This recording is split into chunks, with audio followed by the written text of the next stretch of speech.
Frères et sœurs dans les Seigneurs, nous vous disons shalom et nous sommes toujours dans les cadres de notre exhortation pour amener le peuple de Dieu à connaître les temps et surtout la pensée de l'Église par rapport à ces temps de la fin. Nous vivons dans un temps où tout le monde cherche un secours. Les scientifiques cherchent la molécule qu'il faut pour chercher à traiter ces virus. Les gouvernements et les autorités prennent des décisions pour mettre à l'abri ceux qui ne sont pas encore touchés par cette pandémie. Même les médecins sont là pour traiter les malades, mais eux-mêmes cherchent aussi à sauver leur vie.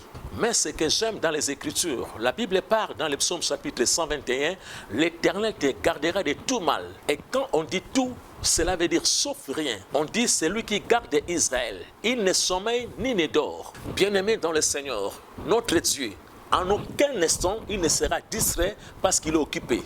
En aucun instant, il ne sera fatigué parce qu'il a sommeil. Parce que la Bible confirme, il ne sommeille ni ne dort. C'est lui qui garde Israël. En aucun instant, il ne sera découragé parce qu'il est fatigué. Frères et sœurs, écoutez-moi. Il n'y a rien dans la création qui peut troubler le Créateur. Parce qu'il est le maître et le propriétaire de toute l'humanité. Il permet certaines choses juste pour nous mettre sur la piste des choses meilleures. Il connaît le nombre de tes cheveux et le nombre de battements de ton cœur. C'est pour cela que nous allons ouvrir la Bible pour lire une pensée qui va nous donner la lumière dans notre exhortation. Nous sommes dans Marc chapitre 6. Marc chapitre 6, nous lirons le verset 38 jusqu'au verset 42. Je m'en vais lire. La Bible dit ici, il leur dit, combien avez-vous de pain? Allez voir, ils s'en assurèrent et répondirent 5 et 2 poissons. Alors il leur recommanda de les faire tous asseoir par groupe sur l'herbe verte. Et ils s'assirent par rangées de 100 et de 50. Il prit le pain et les 2 poissons et levant les yeux vers le ciel, il rendit grâce. Puis il rompit le pain et le donna aux disciples afin qu'ils distribuassent à la foule. Il partagea aussi les 2 poissons entre tous. Tous mangèrent et furent rassasiés. Dans ce récit, nous sommes en train de voir le Seigneur Jésus, pendant qu'il était avec la foule, dans un lieu désert, et l'heure était avancée, et nous allons constater que le peuple était affamé.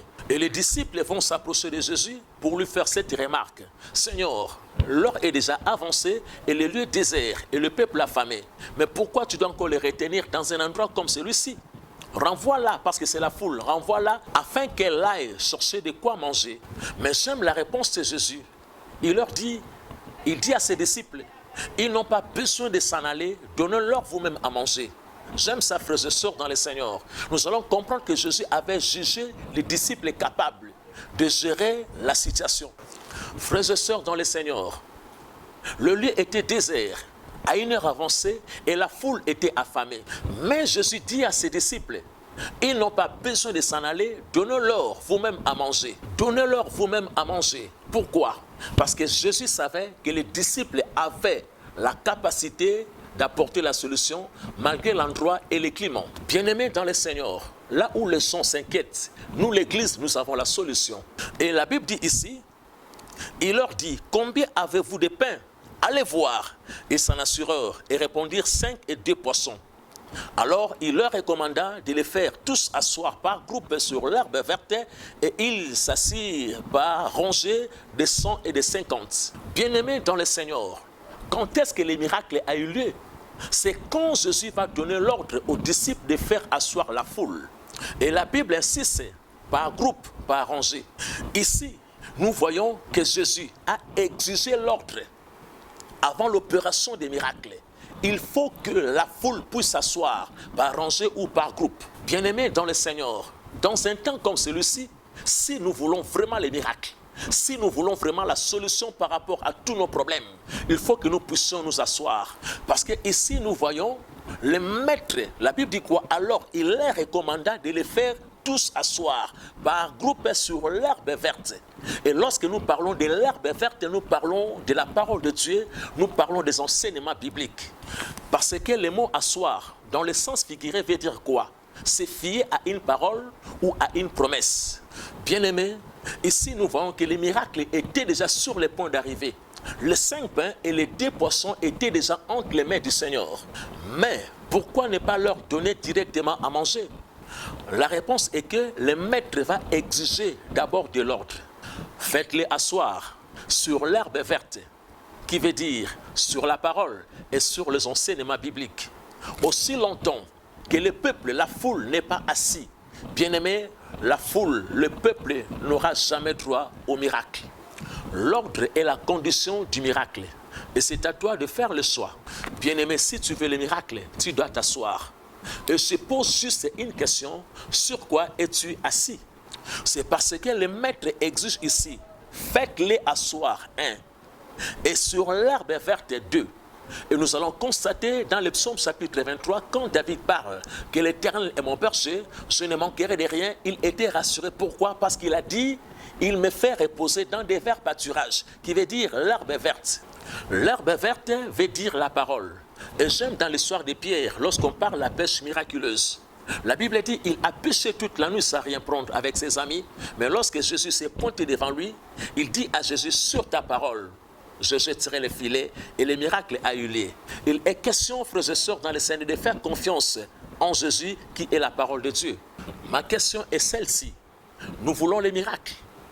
Nous devons nous asseoir. Pas d'inquiétude, pas d'agitation, mais on doit s'asseoir. Qui veut dire, on doit se fier sur une promesse qui est la parole de Dieu et croire en Jésus-Christ. Et dans Exode chapitre 14, la Bible parle, lorsque le peuple d'Israël est sorti pour aller vers la promesse, à un moment, le peuple a entendu le bruit des chars des pharaons étaient derrière lui. Et le peuple a commencé à murmurer, le peuple a commencé à crier. Et de même, dans des temps comme ceci, il y a des cris partout, il y a des agitations, il y a des inquiétudes. Mais Dieu va parler à son serviteur Moïse. Pourquoi ces cris? Pourquoi ces agitations? Parle au peuple. Donc Moïse, bien-aimé, va parler au peuple. Et aujourd'hui, lorsqu'on parle de Moïse, c'est la parole de Dieu et la parole doit être dite. Dieu dit à Moïse, parle au peuple et qu'il marche. Donc le peuple n'a qu'à marcher. Pourquoi? Parce que la terre promise nous attend. La promesse est devant. Je viens exhorter quelqu'un qui est en train de traverser des situations difficiles. Et nous le savons tous, le temps est compliqué. Et nous avons un Dieu qui a la maîtrise de toute situation. Peu importe les problèmes, la Bible dit, l'Éternel te gardera de tout mal.